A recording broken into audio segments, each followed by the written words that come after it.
ہے کلام الہی میں شمس و ضحا، ہے کلام الہی میں شمس و ضحا، تیرے چہرے نور فضا کی قسم، قسم شب تار میں راز یہ تھا کہ حبیب کی زلف دوتا کی قسم، ہے کلام الہی میں تیرے خلق کو حق نے عظیم کہا، تیری خلق کو حق نے جمیل کیا، کوئی تجھ سا ہوا ہے نہ ہوگا شاہ، کوئی تجھ سا ہوا ہے نہ ہوگا شاہ، تیرے خالق حسن و ادا کی قسم، ہے کلام الہی میں وہ خدا نے ہے مرتبہ تجھ کو دیا، وہ خدا نے ہے مرتبہ تجھ کو دیا، نہ کسی کو ملے نہ کسی کو ملا، کہ کلام مجید نے کھائی شاہ، تیرے شہر و کلام و بقا کی قسم، ہے کلام الہی تیرا مسند ناز ہے عرش پری، تیرا محرم راز ہے روح امین، تیرا مسند ناز ہے عرش بری، تیرا محرم راز ہے روح امین، تو ہی سرور ہر دو جہاں ہے شاہ، تو ہی سرور ہر دو جہاں ہے شاہ، تیرا مثل نہیں ہے خدا کی قسم، تیرا مثل نہیں ہے خدا کی قسم، تیرا مثل نہیں ہے، چار اشعار پیش کیے نا، ہے کلام الہی میں شمس و ضحا، مطلع تیرے خلق کو حق نے عظیم کا، وہ خدا نے ہے مرتبہ تجھ کو دیا، اور چوتھا تیرا مسند ناز ہے عرش بری۔ علماء کہتے ہیں کہ ان چار اشعار کو اگر کوئی سمجھ کے پڑھ لے سن لے دل کی کیفیت بدل جاتی، ابھی کسی کی سمجھ میں آیا ہو نہ آیا ہو مگر سب ساتھ مل کے پڑھنے لگے تو میری آواز تو ایسی آئی نہیں کہ اس سے کوئی متاثر ہو گئے لوگ، کلام سے متاثر ہو کے دل کی کیفیت بدلی، جب پڑھ کے سن کے بدلتی ہے تو اعلیٰ حضرت تو لکھ رہے ہیں، لکھتے ہوئے بدلتی ہے، رب کی بارگاہ میں دعا کرتے ہیں مولا جسے تو نے ایسا مرتبہ عطا کیا ہماری آنکھوں کو بھی اس کا دیدار کرا دے، اور دوسرے شعر میں دعا کرتے ہیں کہ جب دیدار کرا دے تو مولا ایک کرم اور فرما دے کہ ان کے شہر میں تھوڑی جگہ عطا فرما،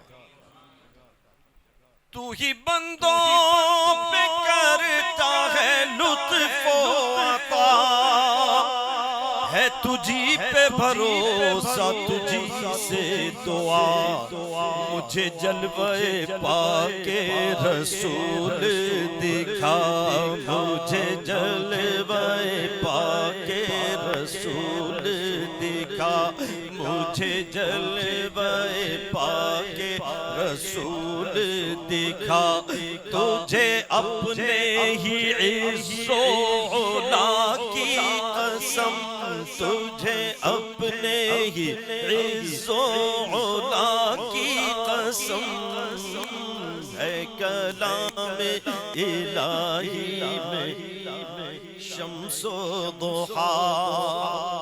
دوسری دعا یہی عرض ہے، یہی عرض ہے خالق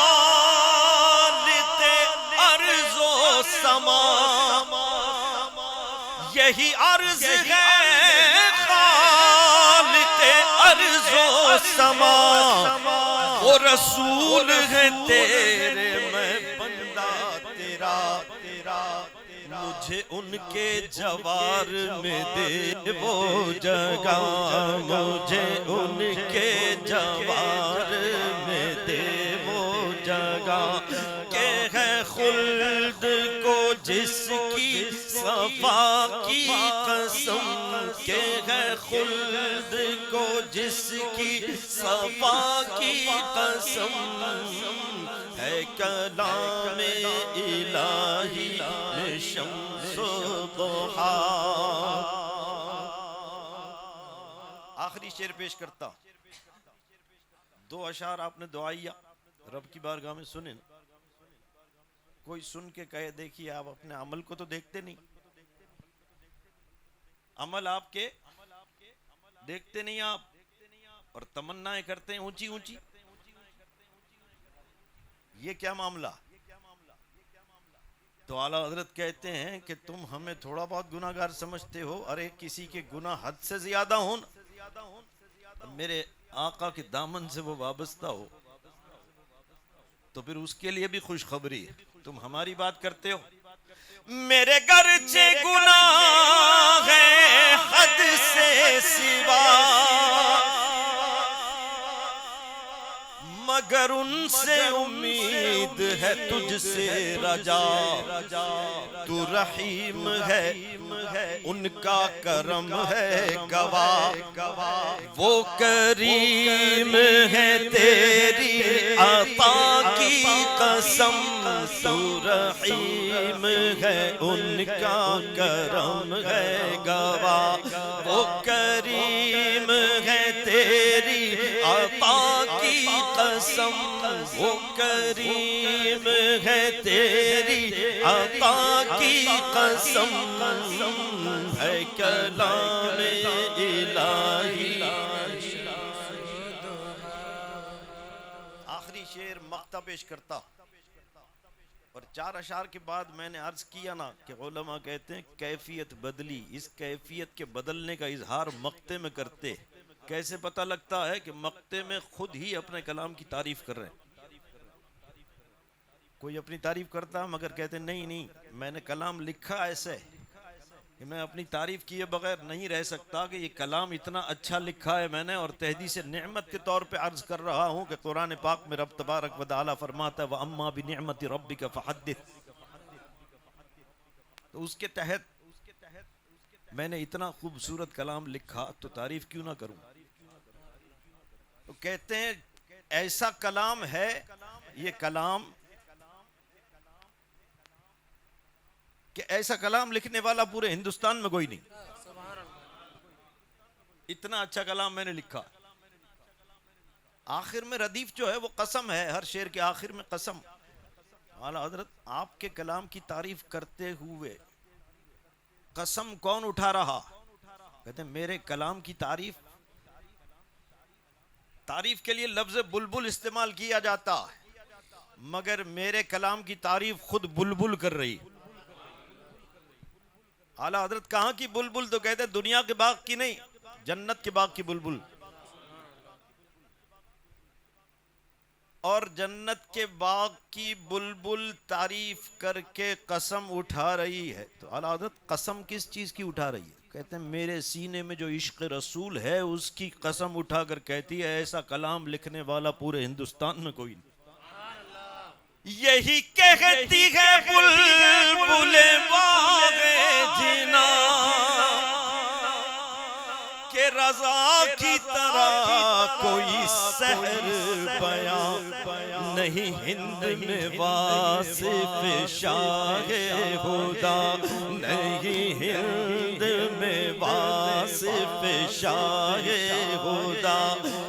مجھے شوخی طبع رضا کی قسم ہے، کلام الہی میں شمس و ضحیٰ